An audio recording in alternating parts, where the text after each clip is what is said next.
welcome to a story time where we talk about some weird shit that happened. Past, present, maybe even future. I don't know. Depends on when you're listening to this. There's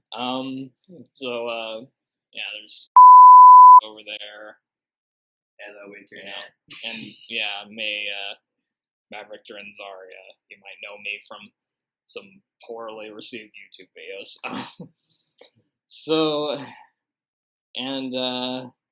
He doesn't know what we're talking about, actually. I didn't tell him. I gave him a few clues. What were the clues I gave you again? Let's see. The clues were that it's going to be a U.S. president. Yes. Dead and was within Trump's lifetime. Yeah, basically. Do you have any guesses to who that might be? Not really. I mean, you're gonna find out anyway. Yeah. So, does this picture help? I'll put it up in the video later. Not really. Okay. All right.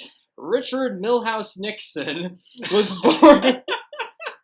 Was that what you were expecting? I'm not surprised.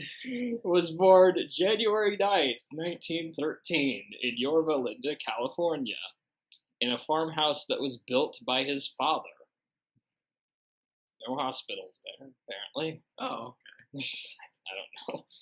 It was 1913. I wasn't there. Yeah, me neither. Take it he was born in their house then. Yeah, something like that. No, he was born in the farm itself. I mean, maybe, I don't know. He had English and Irish ancestry, as well as distant bits of German, Dutch, Swedish, and Welsh, and tiny bits of France.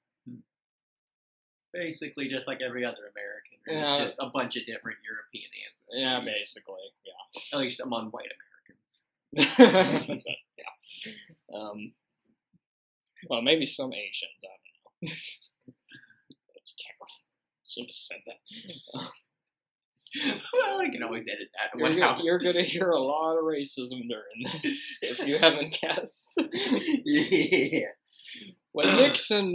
When Nixon was 3 years old, a horse carriage ran over his head, which left him with a permanent scar for the rest of his life. It's the reason he combed his hair straight back rather than parting some of it to the side. I'm surprised he didn't die from that. Yeah, rolled right over his head. Wow. I mean, Jesus. Certainly didn't expect to hear that. That is interesting. I wonder if, did it cause, any permanent brain injuries or something? Maybe. Wouldn't surprise me. I mean, it sounds like the sort of thing that could cause some brain damage as well. Yeah. Despite his obsession with sports, particularly baseball, young Richard was not allowed to play sports when he was younger because of a spot in his lungs. The spot later turned out to be scar tissue from ammonia. He did play sports in college, though, so okay. I know. One thing Nixon could do, surprisingly, was play instruments. He knew how to play the piano, which he did a lot in church, and to entertain White House guests, as well as saxophone, clarinet, violin, and accordion. Just the image of Nixon playing an accordion makes me laugh. I mean, wow. Just like, Man of many talents, I guess. Yeah. Yes. I hope there's footage somewhere of Nixon playing the accordion. That's awesome. That would be hilarious. A notable television appearance in 1963 had him playing an instrument live on TV, which was the piano. And it actually helped rehabilitate his image after losing several elections. His parents were Hannah and Francis Nixon, and they were from Ohio. His father was a Methodist, but had converted after marrying his wife, who was a Quaker. Did you know that Nixon was a Quaker or not? I had heard that, yeah. Okay. His mother was described as a Quaker saint. She was related to Ezra Cornell, the founder of Cornell University, which means Nixon is related to, Jimmy Carter and Bill Gates are also related to Cornell, making them distant relatives of Richard Nixon. Oh my. Oh, family reunions must have been awkward. Wow. It is also possible that Nixon had royal blood, but I don't think they know for sure. Well, I mean, a lot of white people do, just from being descended from Charlemagne. Yeah, or King George. Hannah hoped that her son Richard would one day become a Quaker minister, which he clearly did. Oh, yeah, yep. She was described as a sometimes controlling mother. Richard's religious views are a bit hard to nail down. He was raised a Quaker, but as he got older, he didn't stay very evangelical, and obviously didn't keep with the pacifism of Quakers. Yeah. I don't know all of the rules or what. If he was a Quaker, he was probably really bad at it. Yeah, not a very good Quaker, clearly. Or maybe it was just a private thing for him, I don't know. Who knows? But I couldn't find any definitive answers on that. Francis Nixon his father, was an admirer of Thomas Jefferson and Andrew Jackson in his youth before becoming disillusioned with the Democratic Party in his teens. When he was 18, he encouraged future Republican President William McKinley, who asked him how he was going to vote, and he enthusiastically replied, "Republican, of course." His voting record became more erratic as he got older, voting for Republicans and Democrats alike, including Woodrow Wilson, Warren G. Harding, Herbert Hoover, and FDR. Francis was described as a restless, frustrated, and angry man, a mean-spirited person who psychologically abused his 5 sons and sometimes beat them. Richard usually spoke highly of his parents. The placing of that sentence was probably bad, but... His father taught Sunday school and was also paranoid about God's wrath after 2 of his sons died of tuberculosis. He had his store open on Sundays, and he thought that was dishonoring God, so he closed it on Sundays. Seems pretty logical, of course. And for the record, I work on Sundays, so I don't know if you do. One of Nixon's cousins, writer Jessamine West, attended some of these church services and later called Francis a fiery, persuasive teacher. Francis's teachings were part of what was called the social gospel, a Protestant movement which applied Christian ethics to social issues. That sounds nice. Which I'm sure you agree with, of course. She later said that some of these ideas ended up turning her into a socialist. So clearly, clearly that worked on her. So it's a more, I guess, left-leaning sort of Christian interpretation. Yeah, like Christian socialism, something, I guess. Which there's plenty of people who are part of that. Like Richard Nixon. She also wrote the book The Friendly Persuasion, which was turned into a movie starring Gary Cooper about Quakers whose pacifist beliefs are challenged when the Civil War breaks out, which I only mention that because I watched that movie in a film club back in middle school. I didn't really like it that much, but, Yeah. In 1923, the Teapot Dome scandal was being reported in newspapers.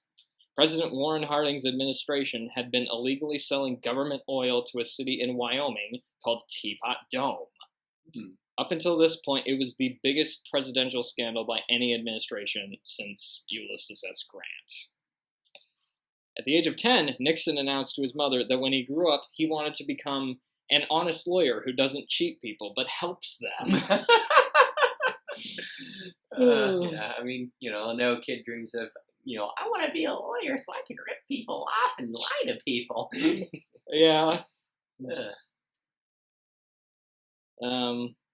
Clearly, the perfect profession for him. Nixon's family was poor, and Richard was raised in poverty. His father worked as a motorman and farmhand in Ohio before moving to California after being unable to pay for the farm. He tried cultivating lemons before eventually moving to a Quaker community in Southern California. He started up the family business, which was a grocery store that also sold gasoline. Richard would assist his father at the grocery and gasoline store in the 1930s, getting paid for it as his job while also studying for school. Due to his demanding work schedules at the grocery store, Nixon used a lot of this as self-discipline, which helped him a lot in school. Nixon was a very exceptional student, finishing 3rd in his class. It's quite impressive. How big was the class? I don't remember. But it was, I didn't write it down. I should have written that down. Oh well.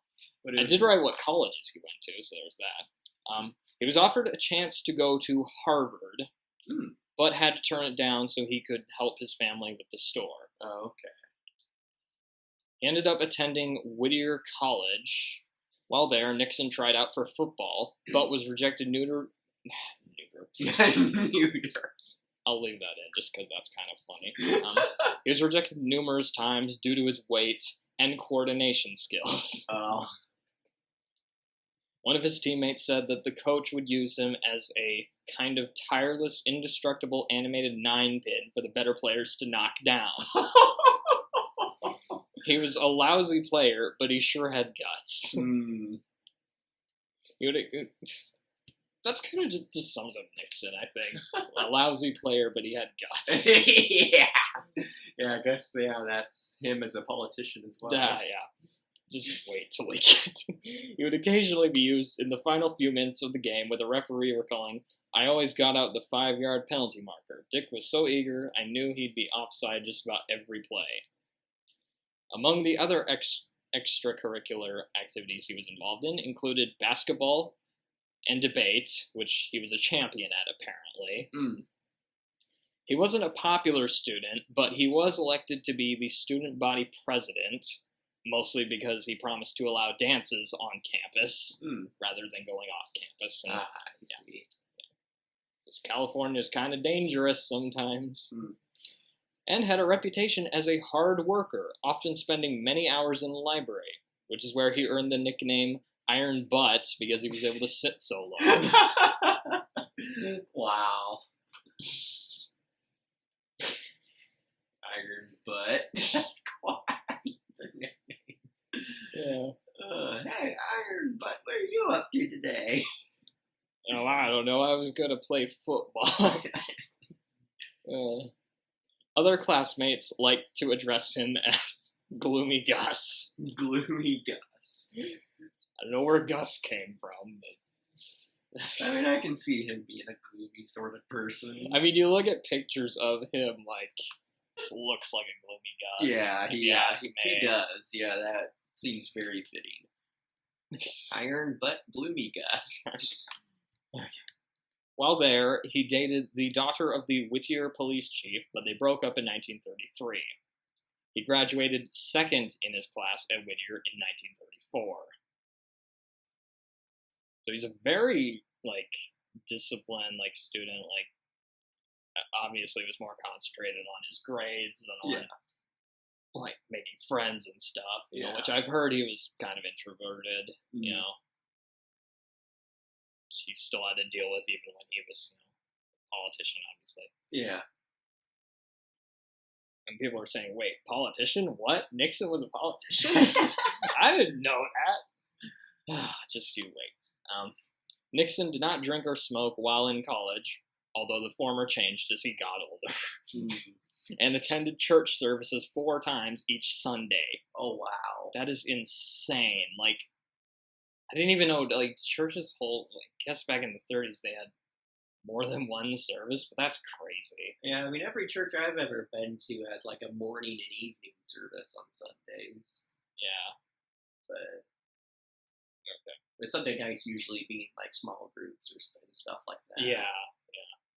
Among the few escapades that he got up to while he was there were breaking into the dean's office. He wasn't known for mischief, but that was one of the few things that he actually did. And the reason is kind of funny. He climbed through the window and looked around to see what his test scores were, so that he knew where he ranked in the class. Wow. He was such a good student, he broke into the dean's office to figure out how good he was doing. Wow. So that seems to indicate he was pretty concerned about status. If the one time he breaks into something just to see how he was ranking. Yeah. Which I guess that's not surprising. He didn't try to career. disguise himself as like another football player so that he could play like more games, which he could have. But I guess he didn't. No. Obviously, he never lied again. So. Nixon attended Duke University to study law after getting a scholarship for it. He was ranked third in his class and got many accolades before graduating in 1937. While there, he ended up attending a lecture given by a G-man and suddenly wanted to become an FBI agent. He mailed in a job application in 1937 when he was 24 and was granted a job interview. The interview went pretty well, despite the interviewer saying that Nixon typewrites poorly with the touch system and had no training or experience with firearms. Despite doing well on the test, mostly for his mental aptitude, his application was rejected. After becoming vice president years later, Nixon asked FBI head J. Edgar Hoover what had become of his application, and Hoover told him that he had been approved but was rejected at the last minute due to either budget cuts or due to the hiring schedule. Oh. And most likely it was due to, they just didn't have any positions, that they could fill him in. That is interesting. He almost got to the FBI. That would have changed it. You know how much that would change history? I mean, he probably still would have been corrupt, but, it would have been oh, man. People wouldn't even know most of the stuff that happened. Oh, man. After being disappointed in not getting accepted to the FBI, Richard decided to become a lawyer like he had originally intended.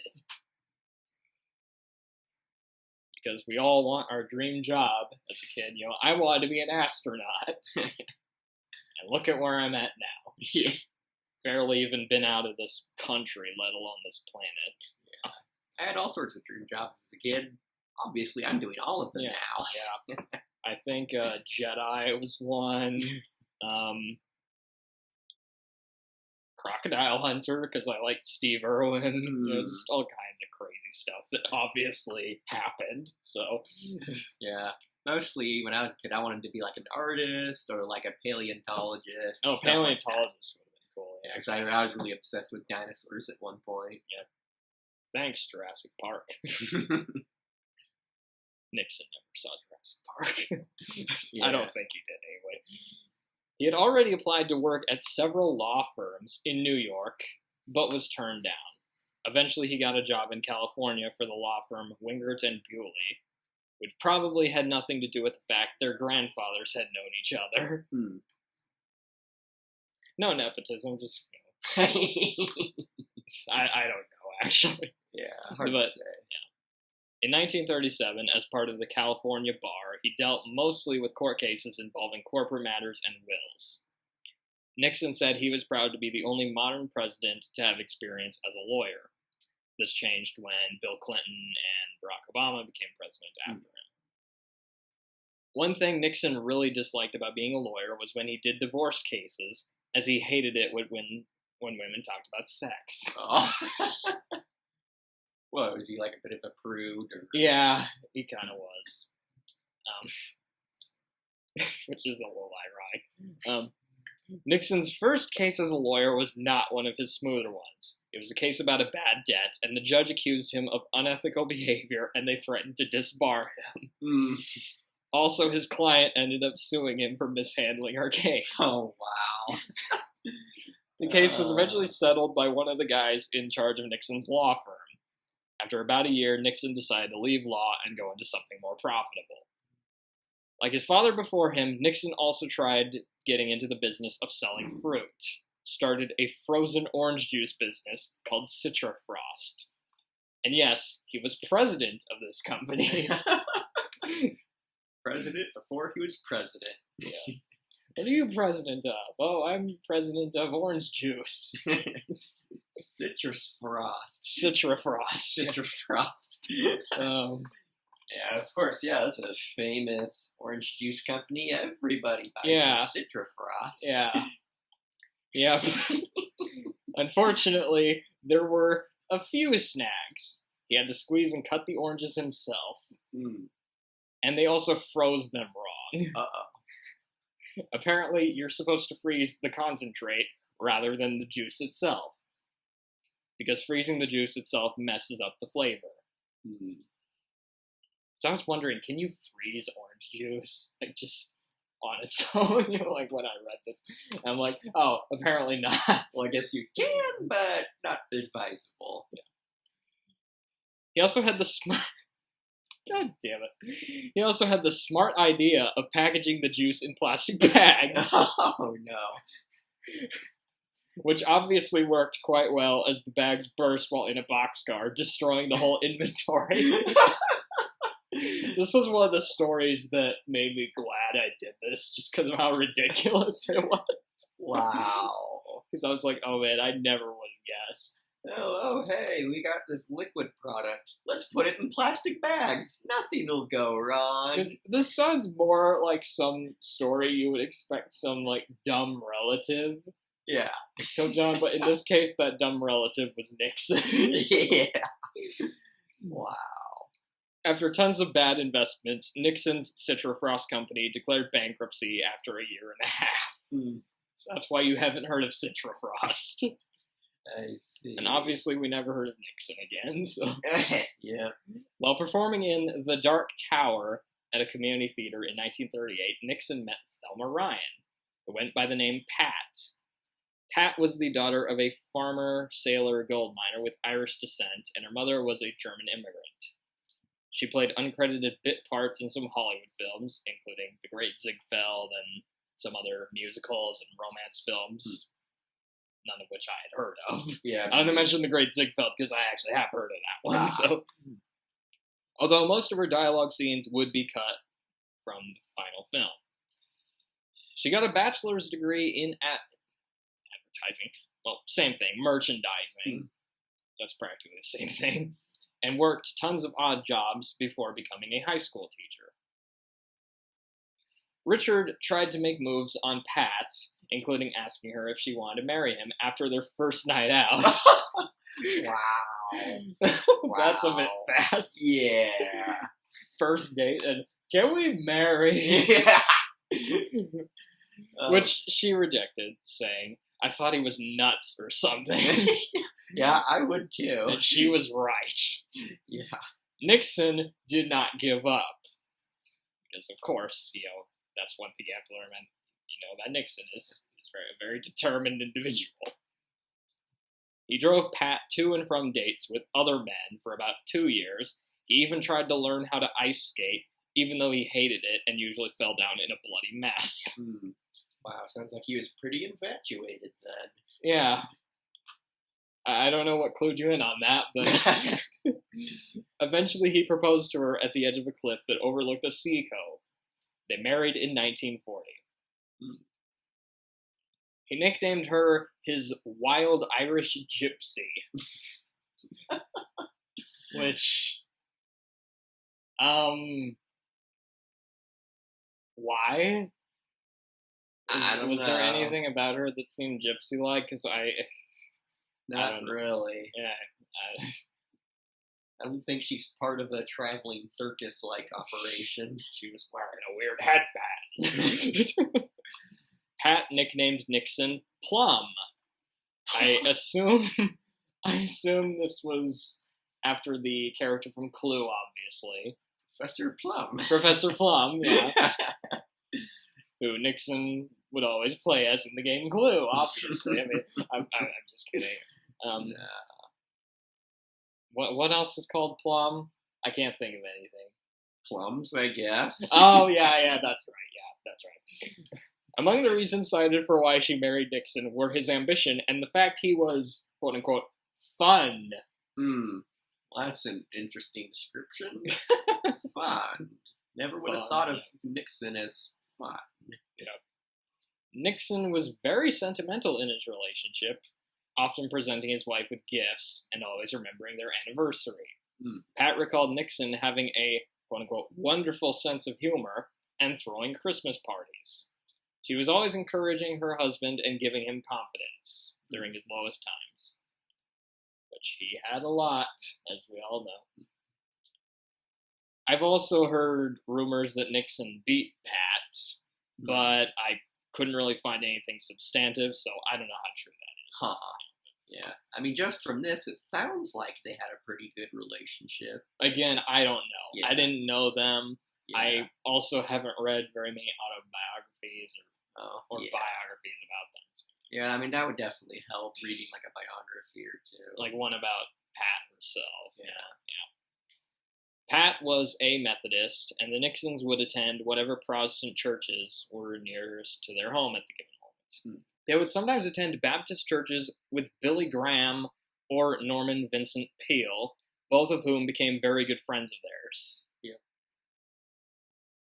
So when I think, like, because there's some people that say Nixon himself wasn't very religious, but then I'm like, I mean, he was really good friends with Billy Graham, so... Yeah.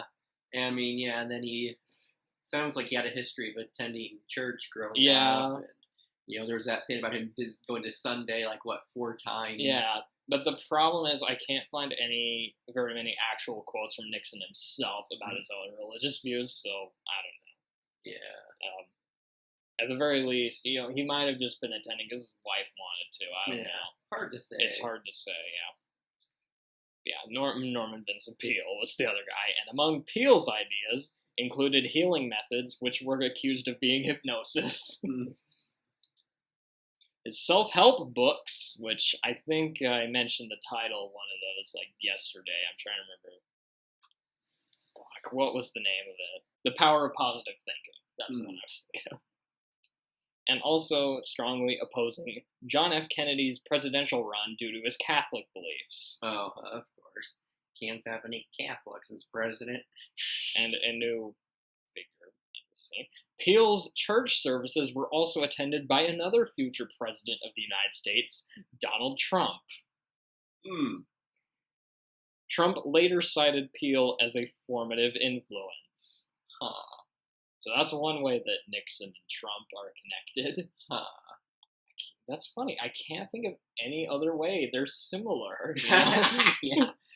So at one point you had Trump, Nixon, Billy Graham, and someone else that you'd mentioned. Norman Vincent Peale. Yeah, all going to the same church. Or he would... Because he moved around. So Nixon moved around. So maybe at one point he was going to Billy Graham's church, and at another point he was going to Norman Vincent Peale's church. But Billy Graham, if you didn't know, his family is good friends with Trump's family. So yeah, kind of interesting to see how these relationships go way back.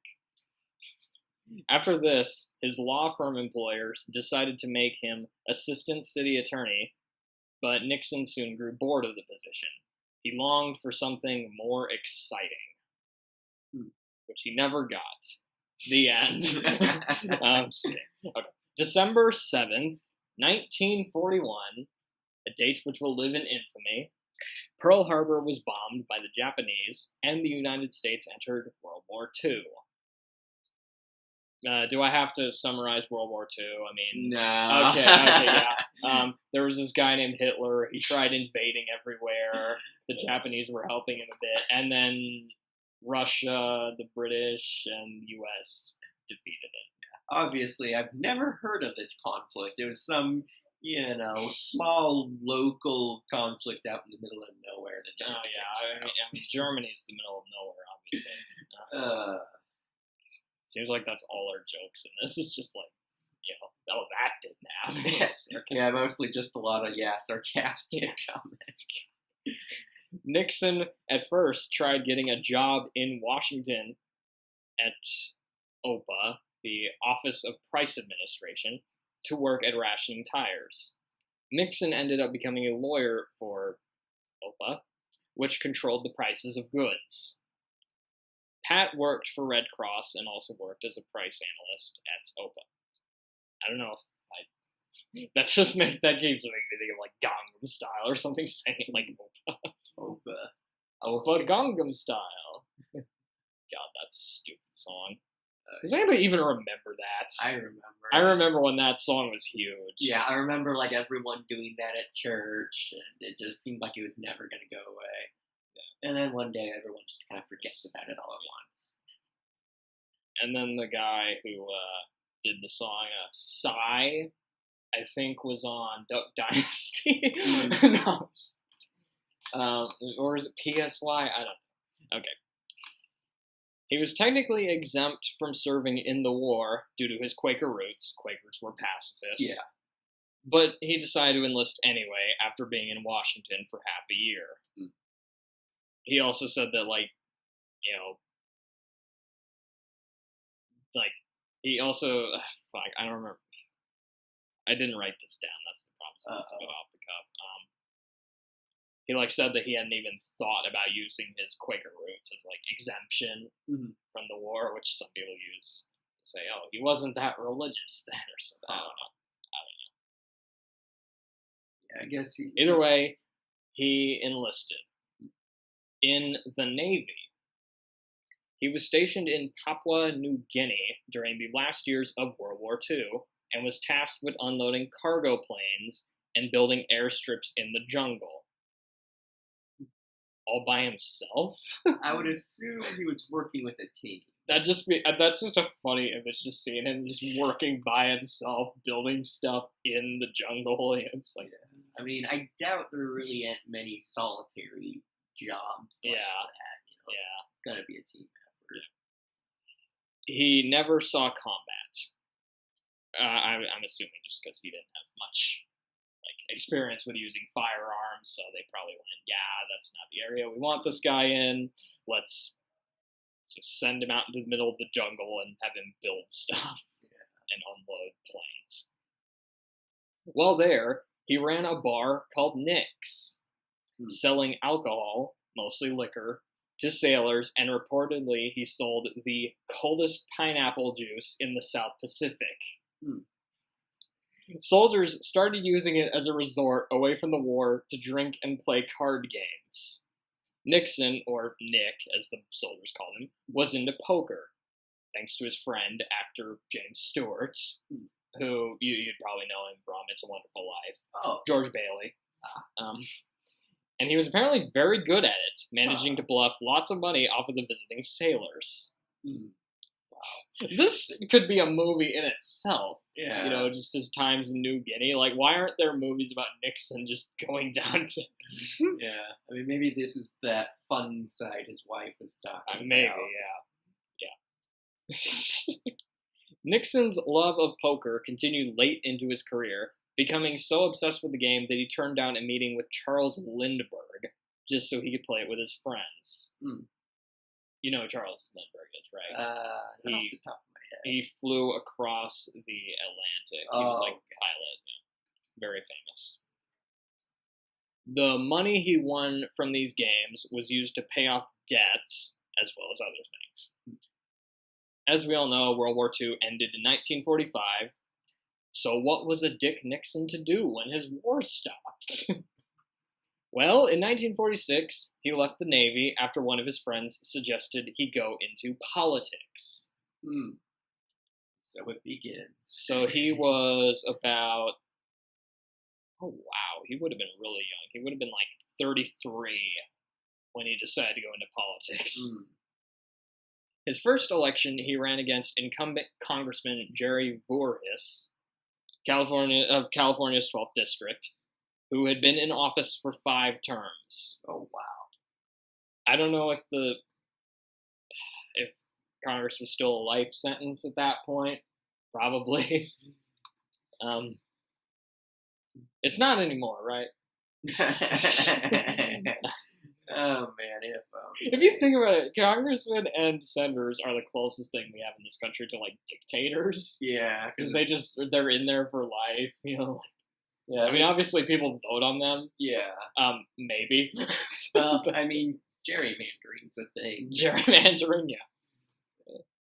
Who is this gerrymandering guy? We need to get rid of him. Anyway. We need to find Jerry and stop his mandering. Exactly, yeah. Nixon was able to pay for his political run with some of his poker winnings from the war.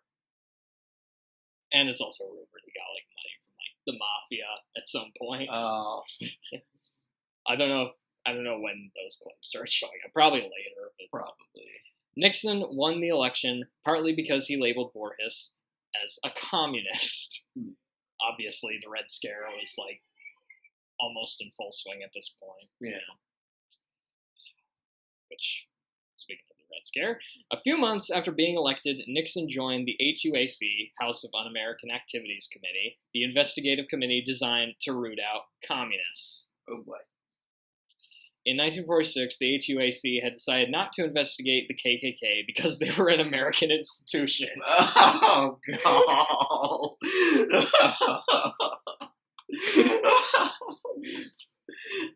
How did they figure that? Oh, they're racist, so clearly they're American. And they're also based in the United States, whereas communists were, primarily associated with Russia and other countries. While congressman, Nixon was a supporter of the Taft-Hartley Act, which limited the powers of worker unions. Very pro-business. Very pro-business. President Harry Truman had vetoed the bill, but it managed to pass after tons of Democrats crossed over and voted for it. So even back then, Democrats were fucked up. Richard was also put on the Congressional Education and Labor Committee, despite just voting for something that hurt labor laws. Perfect candidate. Perfect candidate. It's like, that's like getting like Jeffrey Dahmer to run like a vegan restaurant or something. Oh my god. General George Marshall announced the creation of the Marshall Plan, which called for foreign aid to Europe after they had lost the war and their economies were in shambles. So it was basically a way of like rebuilding Europe through like economic recovery, other things. It also called for strong opposition to the spread of communism. You had me until that. To study the proposal, the Herter Committee was launched, which Nixon joined. The committee ended up strongly supporting it, which led to the passing of the Marshall Plan in 1948. Nixon had become very anti-communist after being shown a paper called The Problem of American Communism in 1945 by a Catholic priest. Very reliable source. Obviously. So are you learning? Oh, yeah. Yep, learning quite a bit. The paper contained some information from the FBI.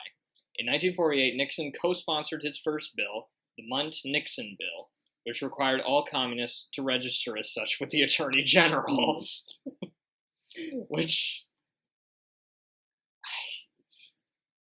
I'm pretty sure that's unconstitutional, right? I would imagine so. In some way.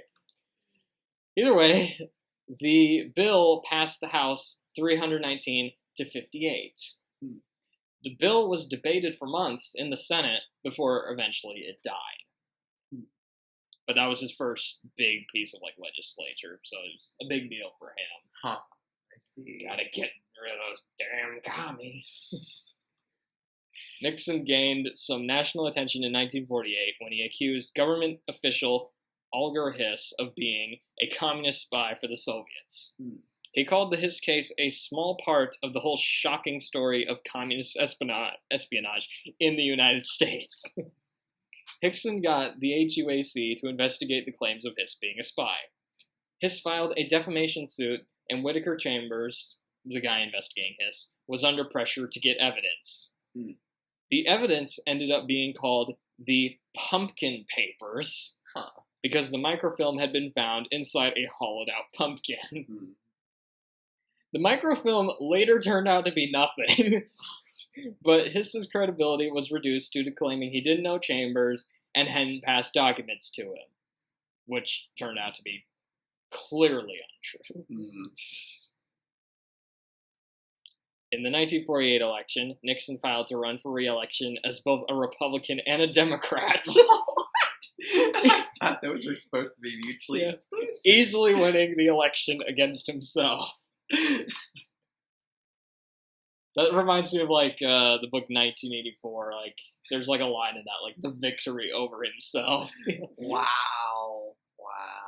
But that's basically what those trials were like. They would go off of the flimsiest of evidence and like just bust him for it. Wow. In 1949, Nixon was growing bored of running for election every 2 years, so he decided he'd try every 6 years and run for Senate. So then he might become the Senate, as we say. I am the Senate. He entered the Senate race against incumbent Sheridan Downey in November 1949. After doing poorly in the primaries against State Representative Helen Gahagan Douglas, Downey retired from politics and gave birth to Robert Downey Jr. That's not actually true.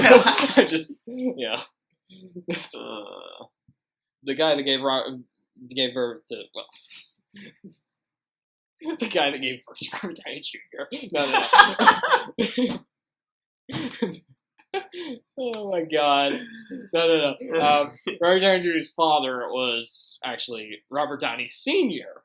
Okay. And he was a film director, making such weird films as Putney Swope and Pound, which was actually the film debut of Robert Downey Jr. He was like 5 at the time. Okay. And what does this have to do with Nixon? I don't know. I just thought I'd bring it up. I like talking about movies.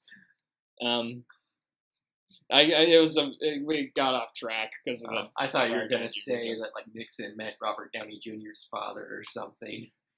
He would have hated his father because his father was kind of a hippie, and he did a lot of drugs.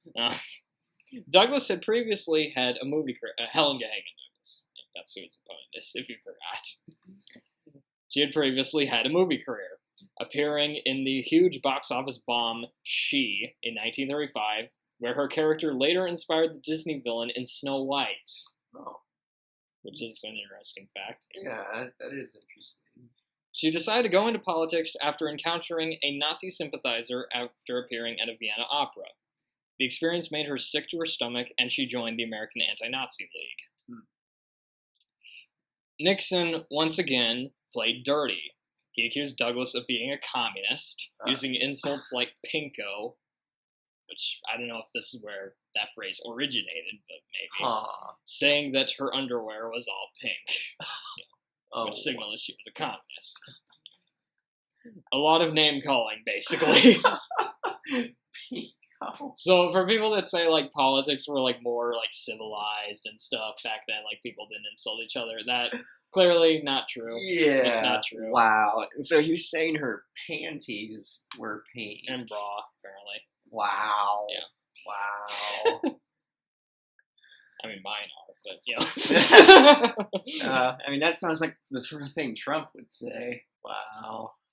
He also accused her of having a similar voting record to Vito Marcantonio, who had also been accused of being a communist. This is also where Nixon got the immortal nickname Tricky Dick. Tricky Dick. Yeah. Interesting. Nixon won the election in 1950, now a senator of California. His first Senate run also started his antagonistic relationship with famous political prankster Dick Tuck. Dick versus Dick.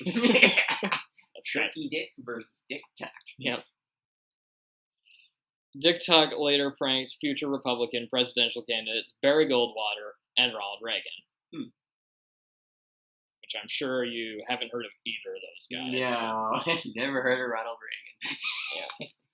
You've heard of Goldwater, right? Yeah. He won a landslide, so yeah. Against Ronald Reagan, of course. Yeah. Even though they were both Republicans. One of his first pranks against Nixon was when he was hired to arrange Nixon's visit after a professor found out he was involved in politics and forgot the rest. He deliberately rented a huge auditorium and it, meant to hold 4,000 people and made sure only 40 people showed up and gave a long speech introducing it. Their rivalry lasted for many years, with Nixon later admitting he had some respect for the guy, mostly because his pranks were not very malicious. During his time as a senator, he became very outspoken against communism and Truman's handling of the Korean War. Dick also became friends with Senator Joseph McCarthy, a very upstanding individual, as we all know. Surprise, surprise. Yeah.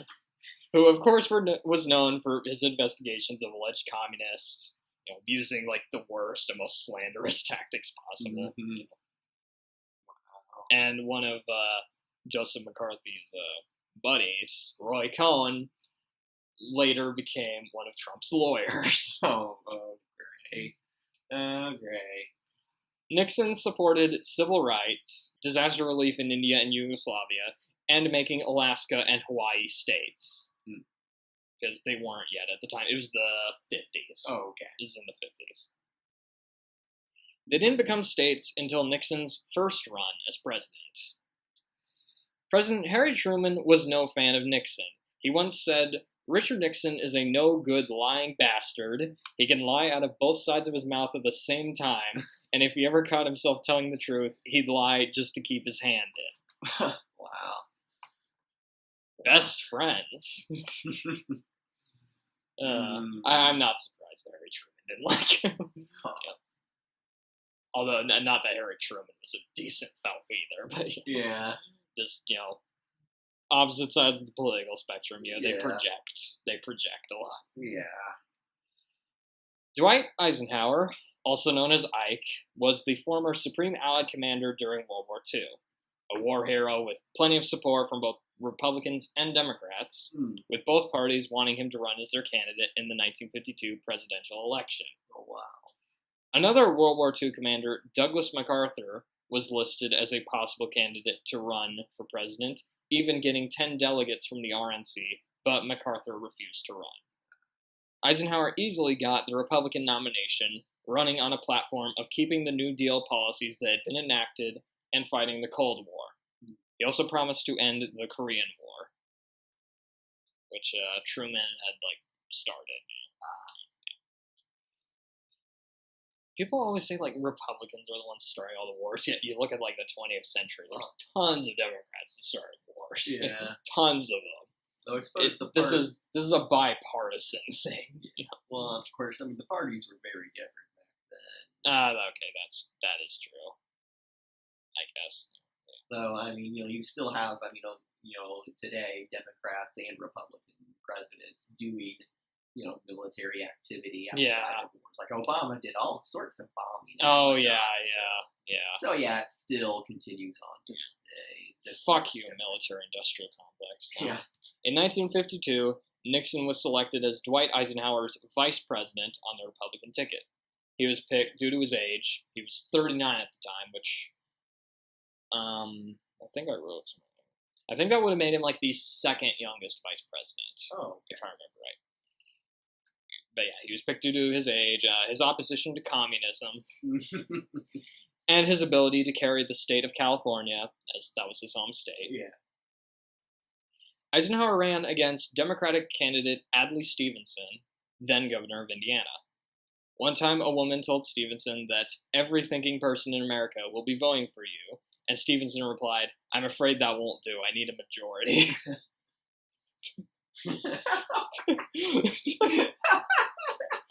Every thinking person voting for you. Enjoy that one. That's the only quote I got from Adlai Stevenson. Segregationist John Sparkman was selected as Stevenson's VP to appeal to the Southern Democrats.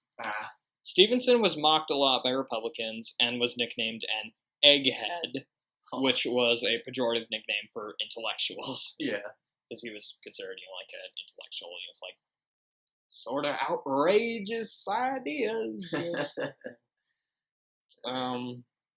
Crazy segregationalist.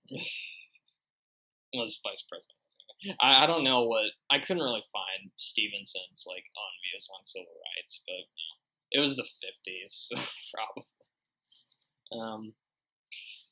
Stevenson hated Nixon, reportedly having more disdain for him than he did for Joseph McCarthy, who he strongly opposed. Friends who often wished he could be more of a hater were awed at the strength of his distaste for Nixon. That was a quote from, I think, A biographer, if I remember right. I forgot to write their name, though. A biographer wrote that, for Stevenson, Nixon was an ambitious, unprincipled partisan who craved winning, the exact personification of what was wrong with modern American politics. For him, Nixon was an entirely plastic politician. Nixon was Stevenson's complete villain. He once stated about Nixon that, I did put another quote from Stevenson, I forgot. He once stated that Nixon was the kind of candidate who would cut down a redwood tree and then mount the stump and make a speech for conservation. Sounds about right. Yeah.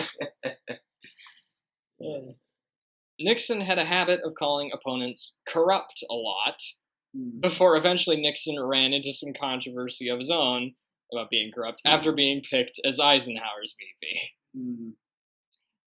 The Democrats questioned the legitimacy of his campaign donations.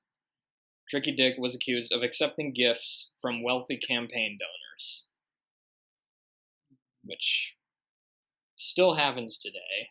Yeah. Sometimes. Not quite as much in the past few years, though. I haven't seen that at all. I mean, maybe in like one ad or some ad. I'm just kidding. Eisenhower considered picking a different running mate after this attack. And then we get Nixon's first, famous speech that he gave. On September 23rd, 1952, Nixon was given a half-hour TV address in response to the accusations. He defended his financial record and expressed support for Eisenhower.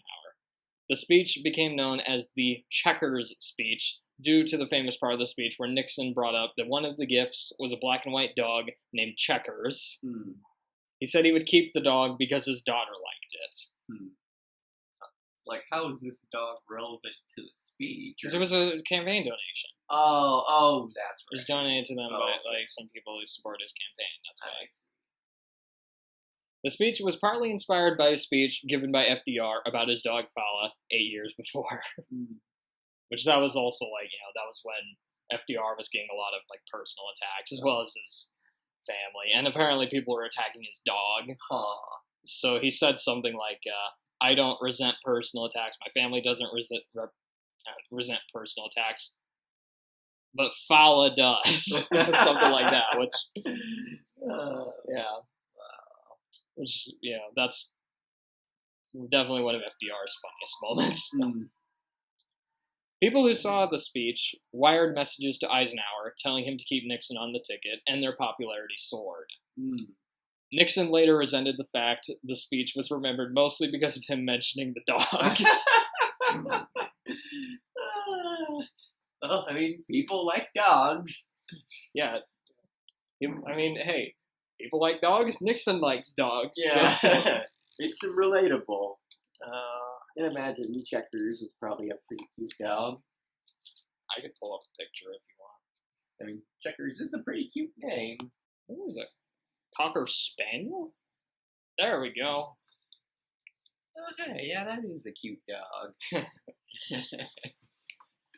Due to Eisenhower's popularity with both parties and outgoing President Harry Truman's unpopularity at the time, Eisenhower and Nixon easily beat Stevenson and Sparkman, achieving 55% of the popular vote to their 44%, which, compared to the last few elections, that'd be a landslide. Yeah. They also managed to carry 39 out of the then 48 states. Nixon was the second youngest vice president after John C. Breckinridge, who was James Buchanan's VP. He was 36. Nixon was 39, like I mentioned. Eisenhower ended the Korean War and ended his first term with a booming economy. Adlai Stevenson decided to run for president again in 1956. Oh, okay. He ran against Estes Kefauver during the primaries. The debates between Stevenson and Kefauver were the first primary debates aired on television. At the DNC, Stevenson decided to let his delegates pick his VP. One of the more notable moments of the convention was when a young, unknown senator from Massachusetts gave a speech. That senator was John F. Kennedy. Oh. That was where he first got his, light in the sun in his political career. Yeah. Yep. Didn't last long. It actually didn't. Oh. It really didn't. When you really think about it, because this is 1956. He died in 1963. Oh, yeah, you're right. So I shouldn't joke about that. But I will anyway. The guy got a damn head blown off. Oh, man. Stevenson ended up with Kefauver as his running mate, which is a little bit awkward, because they were like running against each other the whole time.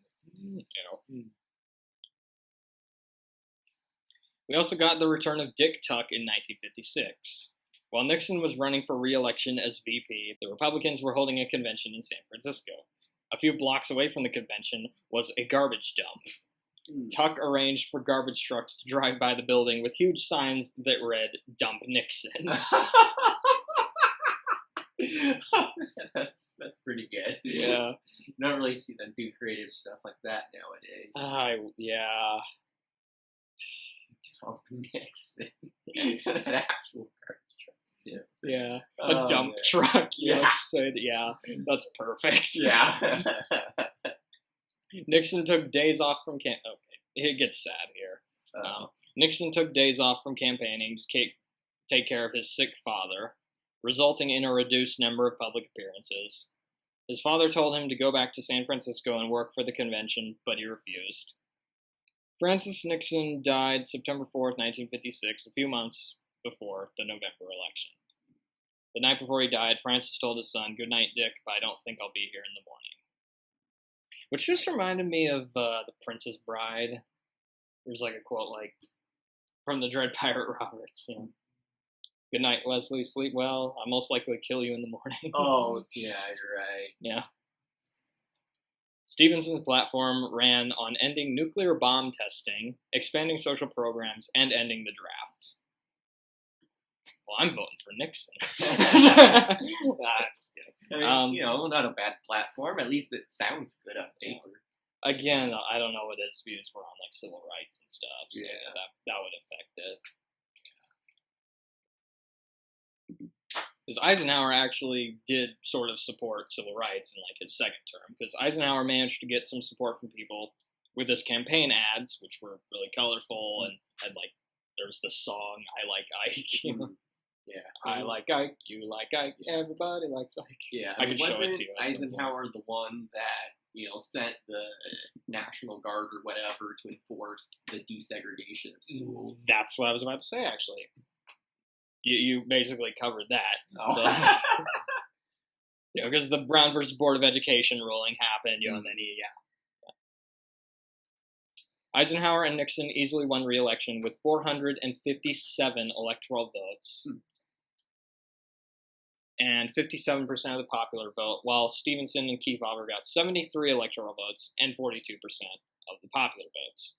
Stevenson only won 7 states. That is, like I said, Eisenhower, very popular. Yeah.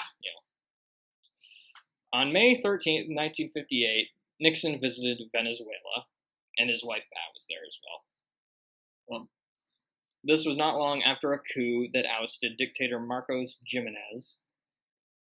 Dick had recently been visiting countries in South America. I think it was for a goodwill tour or something. I don't know exactly.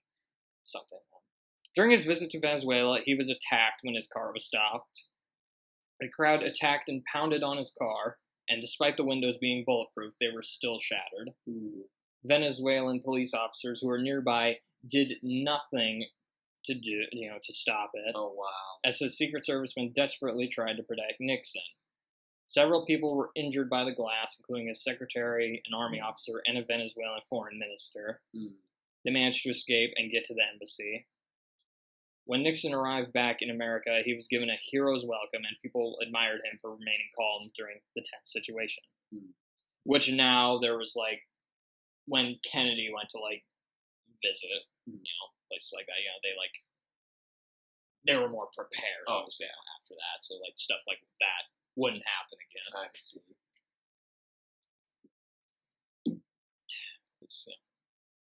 It's a pretty big deal when second in command of the country is like attacked in a foreign country. Yeah, would be big deal.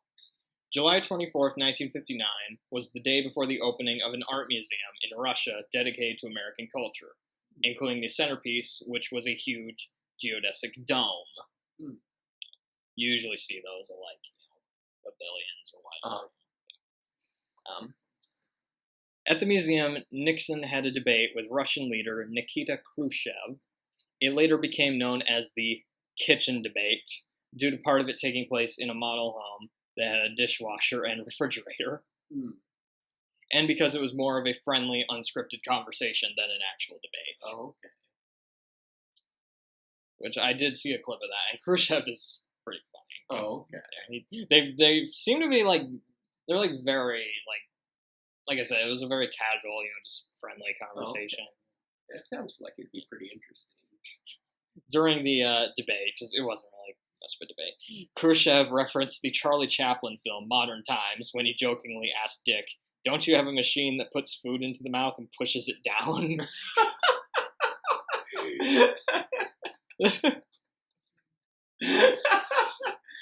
Because there's a famous scene in that movie where there's like this device that force feeds Charlie Chaplin a bunch of food. Yeah, then that sounds pretty awful. Obviously, he was joking. I just want to mention that because I like Charlie Chaplin. So, it was broadcast on TV in both the United States and Russia. When it was broadcast in Moscow, Nixon was only partially translated, despite the promise they would provide a complete translation in both countries. Because I don't think Russia really, at least I don't know if they like fully knew what subtitles were at the time, or then again, I don't know if the U.S. did either. So. The informality of it made Nixon a popular national figure. So what's the next logical step? Nixon decided to run for president off of Eisenhower's popularity and his newfound fame with the Republican Party in 1960. Eisenhower was the first president who was constitutionally unable to run for a third term, as the 22nd Amendment had been ratified in 1951. Because Truman technically could have run for another term, because he had only been elected to one. It was the only reason he was president for like the first term, was because FDR died. Yeah. So he could have run for another one, but he didn't, because people hated him at the time. Nelson Rockefeller considered running, as he represented the more liberal wing of the Republican Party, but backed out after he learned how popular Nixon was with the Republicans. Nixon easily achieved the Republican nomination for President of the United States. He chose Henry Cabot Lodge Jr. as his running mate, but he was like, very anti-Soviet and imperialistic, so of course Nixon liked him. I see. And he was apparently the first senator since the Civil War, to give up his seat and fight in a war, that war being World War II, 1944. The Democratic candidates included two-time loser Adlai Stevenson, back for a third try. How many times do we have to tell you this, old man? I kind of feel bad for Stevenson, actually, because he seemed like a really smart guy. Yeah. Actually a decent person. People just didn't want him. Future Vice President Hubert Humphrey, future President Lyndon Johnson, and, of course, Senator John F. Kennedy from Massachusetts. Yeah. Kennedy had, of course, gained prominence in that 1956 speech, at the DNC.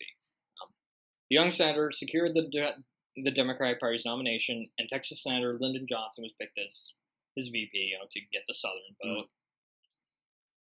The race was a tight one, with both leading polls at various points during the campaign. Kennedy was attacked for his devout Catholicism, and Nixon suffered his own setbacks. One major one was when Eisenhower was asked what Nixon's major ideas were while he was vice president. Eisenhower jokingly responded, "If you give me a week, I might think of one." This statement was used to attack Nixon in ads, of course. This was like, TV was becoming big. So the previous election and this election was when they were starting to use like campaign ads and stuff on the TV. And that was one of them. And Kennedy had this like really catchy song, like jingle, you know, like Kennedy, Kennedy, Kennedy, Kennedy. Yeah, I guess Kennedy is fun to say. Yeah. Nixon was also criticized for campaigning too hard, as he promised to visit all 50 states, even visiting many states that he didn't have a chance of winning.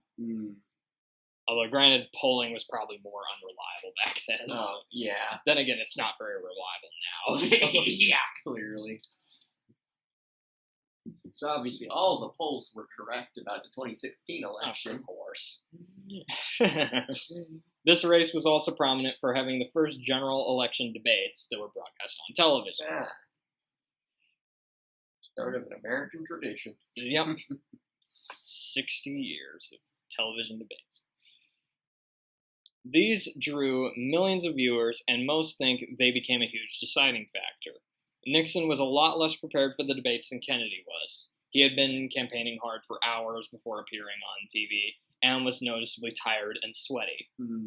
He had also suffered a leg injury, and most noticed his weird leg stance when the cameras cut to long shots.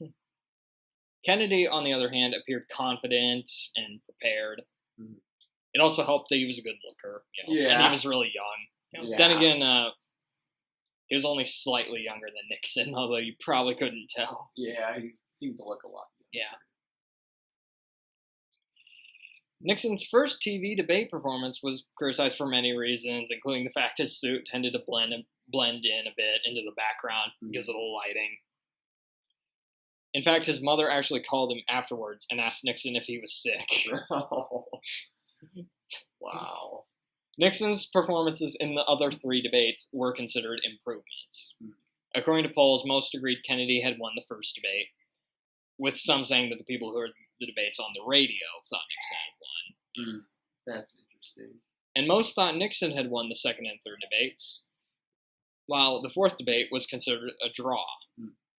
The fourth debate was also considered the best performance by both these men in the four debates. I've only seen clips of the first debate, so I can't really say for certain. I think the fourth debate was hosted by Walter Cronkite, actually. Famous news anchor. Oh, okay. And that's the way it is. The political ads during this time were quite a contrast. Kennedy's ads were more bright and optimistic, with catchy songs and animation. Kennedy, Kennedy, Kennedy. And also a Frank Sinatra song, too. Oh, wow. Frank Sinatra took one of his old songs and rewrote the lyrics to be about Kennedy. While Nixon's were more dour and serious. Most of his ads were him standing at a desk with a suit and talking about the issues. I think later on Nixon realized having a catchy pop song probably helps more. And he used some of these in his later presidential campaigns. Yeah, because of course, people don't care about the issues. They just want the president to be fine. Yeah. Like Obama. Nixon ran on his experience as VP, while Kennedy attacked Nixon over his. And Eisenhower's failure to deal with the missile gap between the U.S. and the Soviet Union. So they're both pretty pro-war, anti-communist. Who can be more anti-communist than the other? That was Of course, you couldn't really afford to be otherwise back then. That would have been political suicide back then, basically.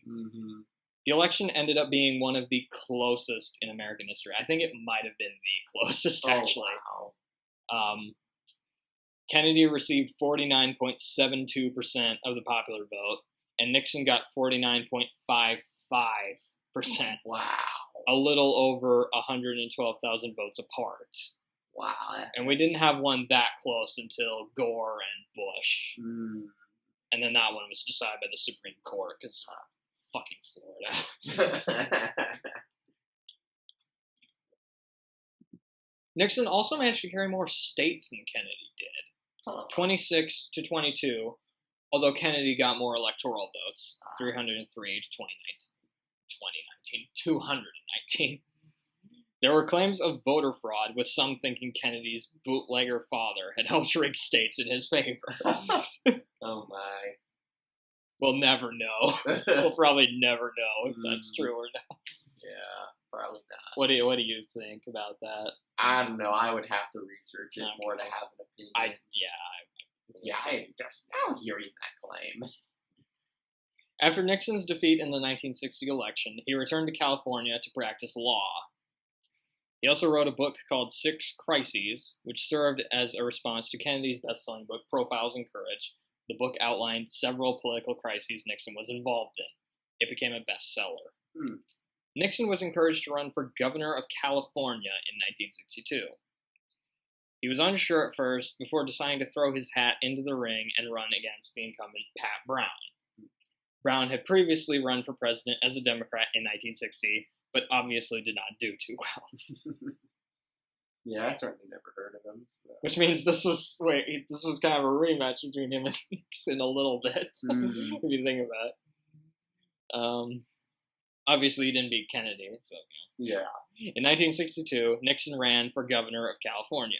While running, we once again saw the return of Dick Tuck. This time, Tuck had heard about Nixon's brother acquiring a loan of $200,000 from Howard Hughes, which I've talked about him before. He was like a very famous businessman, inventor. He did a lot of shit. Oh, okay.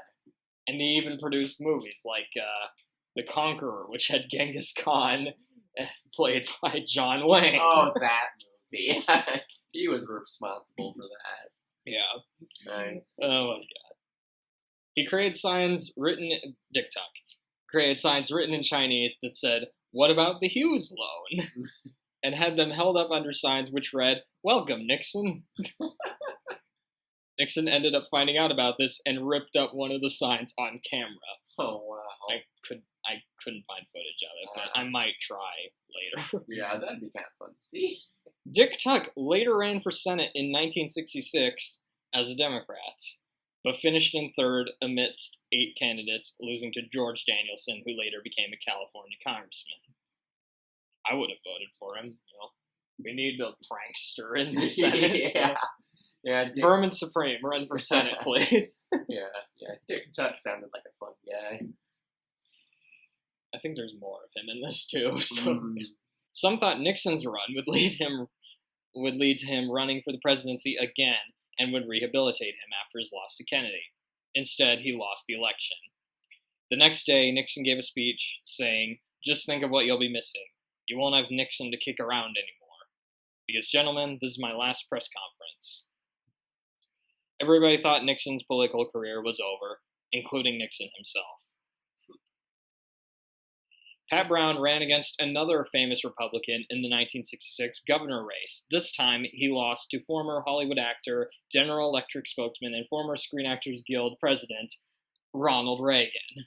Yeah. So he ran against both Richard Nixon and Ronald Reagan within years, both future presidents. That's pretty great. Wow. In back-to-back elections, too. He ran against both of them. Wow. This period between 1962 and 1967 were nicknamed Nixon's wilderness years. Nixon traveled to Europe in 1963 to meet with leaders and hold press conferences. His family moved to New York City after he became a leading partner in a law firm. Nixon vowed not to run for president in 1964, as he knew it would be difficult to beat Kennedy, or subsequently, Lyndon Johnson. He was actually in Dallas the day Kennedy was shot, which November 22nd, 1963, if people don't know that. He was attending a Pepsi-Cola meeting and actually saw them preparing Kennedy's motorcade before leaving to get on a plane, which is why I drank Pepsi earlier today. No, I'm just kidding. I just wanted to. Yeah. But yeah, he saw them preparing for it. That's crazy. He left before hearing about the event. When he got home, he heard the news that Kennedy was assassinated in the motorcade he was staring at. Oh, wow. Lee Harvey Oswald's wife also claimed to the Warren Commission that her husband had planned to kill Nixon, but there is no evidence of this, which, considering Oswald was rumored to be, very pro-communist, pro-Soviet, that wouldn't be surprising if he wanted to kill Nixon. Yeah, Nixon was real anti-communist, so. In the 1964 election, he supported the extremely conservative Republican candidate Barry Goldwater and even introduced him at the RNC. Goldwater had voted against the Civil Rights Act due to his advocacy for states' rights. Because he thought it was government overreach, but of course states' rights ended up being code word for I'm fucking racist later on. Goldwater was painted by the Johnson campaign as a warmongering lunatic who wanted to increase the number of troops in Vietnam and nuke other countries. Goldwater's campaign slogan was, "In your heart, you know he's right," which the Johnson campaign retaliated by making their own version of the slogan saying, "In your guts, you know he's nuts." That's a good one. I just love some of those campaign slogans. They're hilarious. In your guts, you know he's nuts. Oh man, that one. It at least rhymes, unlike Goldwater's, but yeah. And some of Goldwater's other slogans, like it was like he would have like the periodic table like symbols for gold and water. You know, it's like AuH2O. But that obviously didn't catch on. Johnson selected Hubert Humphrey as his VP and won the election against Goldwater in one of the biggest landslides in American presidential election history. Goldwater won his home state and most of the states in the Deep South. Of course. Yeah. Goldwater received 52 electoral votes and 38.5% of the popular vote. Johnson got 486 and 61.1% of the popular vote, which again, huge landslide. Yeah. Despite his horrible loss, Nixon's political career was not tarnished by it, as he was not blamed for Goldwater's loss. Johnson later said about Nixon that he's like a Spanish horse who runs faster than anyone for the first 9 lengths and then turns around and runs backwards. You'll see, he'll do something wrong in the end. He always does. He said this 5 years before, the Watergate scandal even destroyed it. Oh, wow. In 1967, with America now embroiled in the Vietnam War and the Democrats split on the issue, Nixon saw an opportunity and decided to run for president again. He did not want to be remembered as a political loser. Pat was ambivalent at first, but supported his decision. The 1968 election was one of the most contentious and intense election cycles that ever happened. Again, you could probably just make a movie or write a book just about that election. It's insane. Lyndon Johnson made the shocking decision not to seek another term as president. He was also suffering from health problems, because I think he had a heart attack, months, maybe years, probably, yeah. He withdrew from the race after not doing well in the New Hampshire primary. Martin Luther King Jr. was also assassinated in April, and 2 months later, Bobby Kennedy, who was running for the Democratic Party nomination for president against Hubert Humphrey and others, was also assassinated. The Democratic convention was marked with violent protests, and Nixon used this and the Kennedy and Johnson administrations to paint himself as a law and order candidate that would stabilize the country in the time of crisis. Kind of like what Trump is doing now. But you look at the 60s. It was a fucking crazy decade. Yeah. So you can see how he got elected. Yeah. Hopefully the 2020s won't look like the 60s. Yeah, Nixon may have been opportunistic, but he was definitely not stupid. Once he saw he could see where the political winds were going. Yeah. Nixon attacked the high crime rates and the hippies, and his slogan was, "Nixon's the one." He also started using the Southern strategy to appeal to racist white voters in the South, which decreased the support of Democratic candidates in the South over time. Dog whistles states' rights. Yeah. Chief of Staff H.R. Haldeman said, Nixon emphasized that you have to face the fact that the whole problem is really the blacks. The key is to devise a system that recognized this while not appearing to. You can see why I didn't want to do this over back in my quotes like that. Yeah. One of the candidates running for president against Nixon in the primaries was Republican George Romney. Romney actually held the lead at first, but his campaigning proved to be ineffective. Romney's son Mitt later ran for president in 2008 and again in 2012, where he got the Republican nomination but lost to Obama, as we all know. We once again got the return of Dick Chuck. He arranged for Nixon's rallies to play Mac the Knife, a song about a serial killer. He was also rumored to be responsible for, although he denied it himself, having a pregnant black woman hold up a sign with his slogan, "Nixon's the one," during his 1968 presidential campaign. Wow. Good old Dick. Yep. Tricky Dick. Also, he is mentioned in some of the Nixon tapes, including one where Nixon claims that Tuck had advanced copies of Barry Goldwater's speeches, which he used to sabotage Goldwater's presidential campaign. No evidence of this has ever been found, and Tuck denied it. Tuck later died in 2018 at the age of 94. A life well lived. No, I actually mean that, because, like, fucking with Nixon. I mean, yeah. During, sounds like a fun guy. Yeah. Dick versus Dick. That should be the name of a movie. Just, like, make a movie like Dick versus Dick. There you about go. there. It's all about those two. During the 1968 election, Nixon interfered with the Paris Peace Accords, a peace agreement between the U.S. and North and South Vietnam. Nixon supposedly had a double agent working inside the White House that kept Nixon informed. The U.S. had agreed to cease bombing Hanoi and put an end to the war in October 1968. Dick made negotiations with South Vietnam that if they stalled the deal, he would secure them a better one if he was elected. Basically, he committed treason. As a result, more troops died and the war dragged on. Of course. All because he wanted to win a damn election. Oh. It wasn't until years later that definitive evidence that Nixon was involved was released, as Johnson himself suspected Nixon of sabotage. He even called Nixon himself, and Dick, of course, denied it. Well, yeah. Handwritten notes released later proved Nixon was involved in this shady dealing, and of course it wouldn't be the last one. During this, his Secretary of Defense, Henry Kissinger, would like follow Dick around, try to calm Nixon down as he tended to go off the rails. After the sabotage, Nixon used this to his advantage, saying that he had a secret plan to stop the Vietnam War. The secret plan was nothing. He had no plan. It was just a ploy to get people to vote for him. Yeah, wow.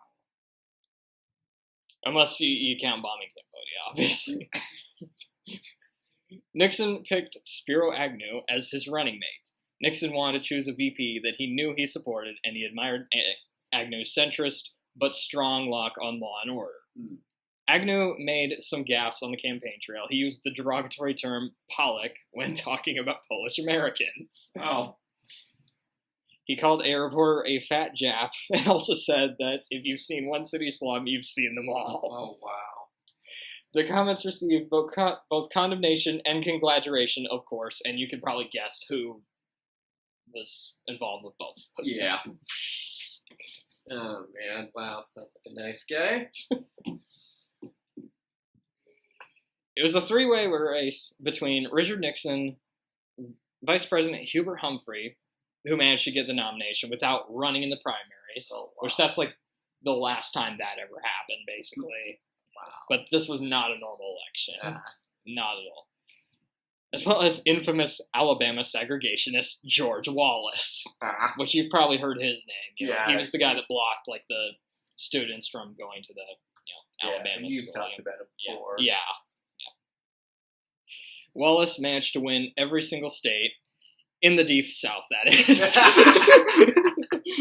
Of course. With 13.5% of the popular vote, which is pretty good for a third party. That was like the best showing by a third party since Theodore Roosevelt in the 1912 election. Nixon got 43.4% of the popular vote, and Humphrey got 42.7% of the popular vote.